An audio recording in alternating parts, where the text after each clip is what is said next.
Queen Marie Antoinette was executed on October 16, 1793. Today, as this video is being made on June 19, 2023, it has been approximately 229 years since the execution of Queen Marie Antoinette. However, nearly 230 years after Marie Antoinette's execution by the hands of revolutionaries, the Queen of France remains one of the most renowned nobles in history. She has been alternatively depicted as a materialistic and selfish young woman who disregarded the suffering of her people. But did you know that many remarkable acts of kindness by the Queen have been overlooked and overshadowed by the onslaught of deadly street rumors in the midst of heated politics?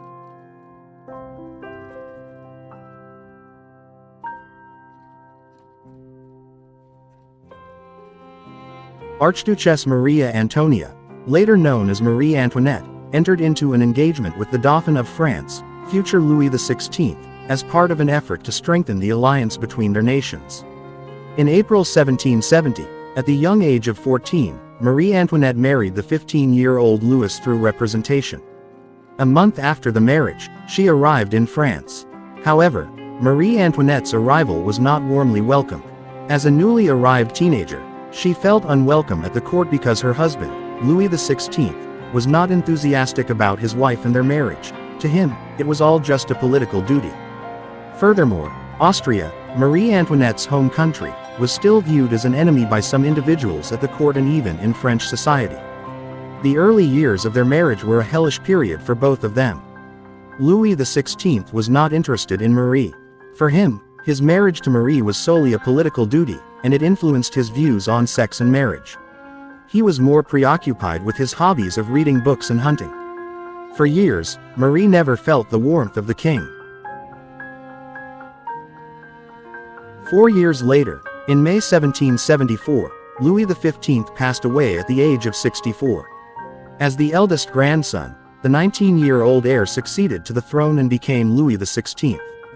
In Madame Campion's memoirs, it is recounted that after Marie Antoinette and Louis XVI heard about the death of Louis XV, they were deeply shocked and overwhelmed with emotion. They knelt down, tears streaming from their eyes, and prayed, "O Lord, show us, protect us, we are still too young to reign." Louis XVI and Marie Antoinette faced significant challenges as they inherited the French monarchy. At that time, France was facing severe financial problems with enormous debts. Additionally, tensions between different social classes were escalating and ready to explode. With France's fragile condition and numerous problems looming, Louis XVI and Marie Antoinette were on the verge of disaster as they assumed the throne. Therefore, it can be said that the financial and food crises in France were already ongoing before Louis XVI and Marie Antoinette ascended the throne. Difficult conditions, with widespread poverty and significant social disparities among the people, undoubtedly generated dissatisfaction and negative views towards the previous government that extended to her husband's reign. But that was not the only burden they had to bear. 5 years had passed, yet the problems within Marie Antoinette's marriage remained unresolved. During this time, her mother, Maria Theresa, continued to pressure her to have children. The anxiety of her mother reflected the common view of the nobility at Versailles and Vienna at that time. If the king and queen did not have children, the alliance between France and Austria would be threatened. Even long before that, due to several months without intimacy since their marriage, Louis Auguste and Marie Antoinette had been threatened. If the wedding night continued to be delayed, their marriage could be annulled. Marie was blamed for the silence in their chamber. During that period, with limited knowledge, if there were difficulties in producing offspring, the woman would be blamed. Feeling disappointed and desperate with the situation, the queen withdrew further into her own world. She transformed the Petit Trianon, a building on the Versailles grounds, into a private paradise for herself and her favorites.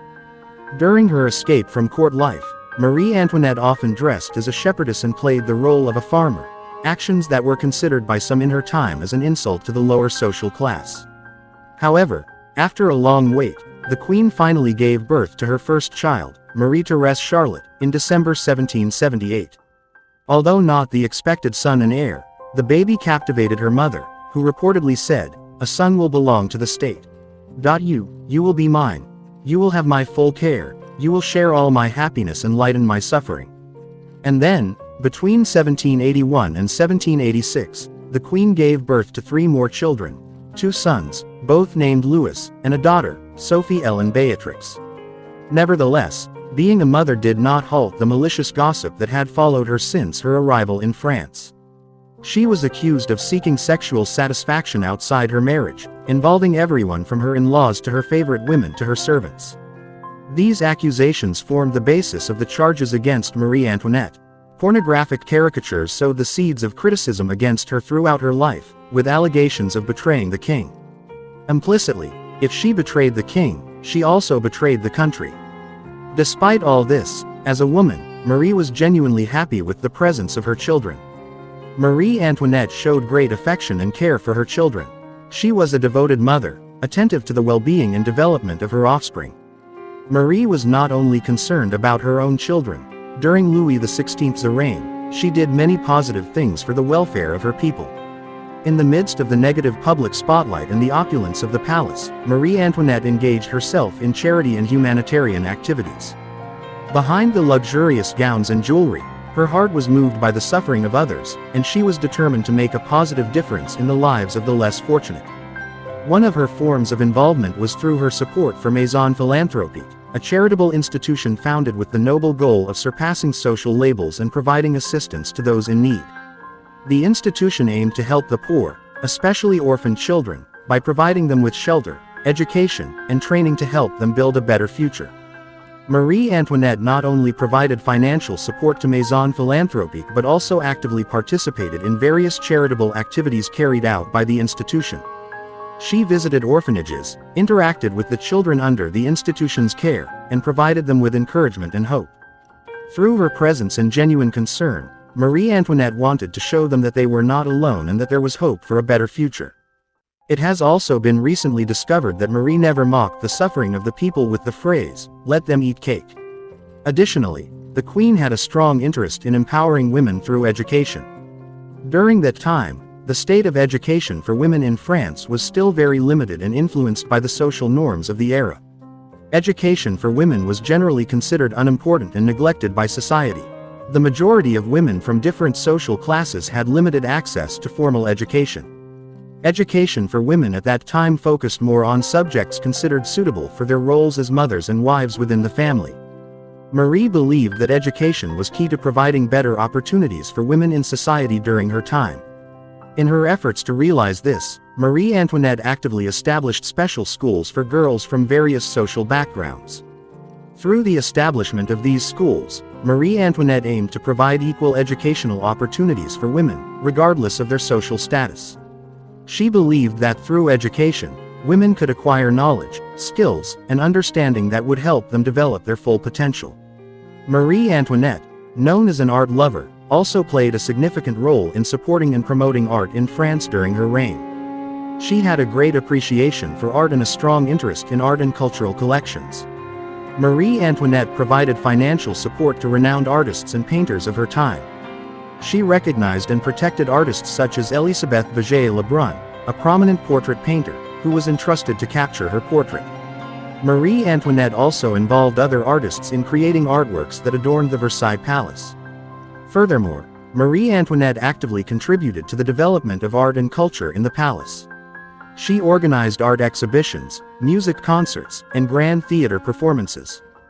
These events not only provided entertainment for herself and palace visitors but also gave artists the opportunity to showcase their works. These actions not only financially supported the artists but also provided them with recognition and prestige within society. Marie Antoinette proudly promoted French art and skills, reflecting her pride in French culture and her efforts to enrich the artistic life in France at that time.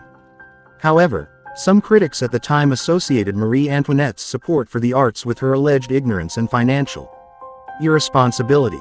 The significant expenditures on art and performances at the Versailles Palace were seen as contributing factors to the people's reluctance and criticism towards her.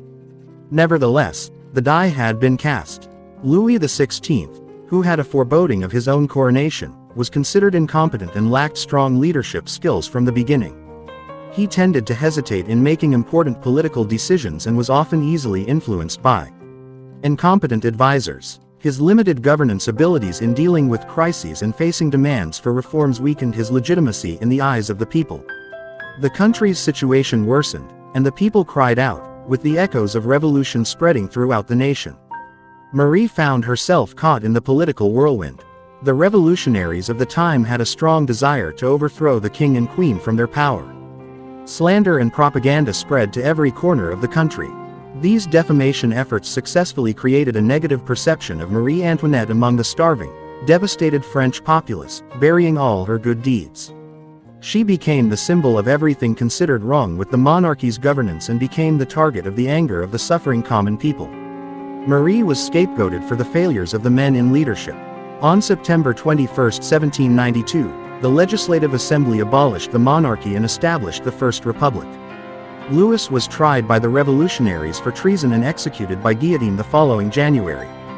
9 months later, Marie Antoinette followed in his footsteps to the place of execution, paraded through a crowd longing for her death, as they called her the Austrian she-wolf, as accused.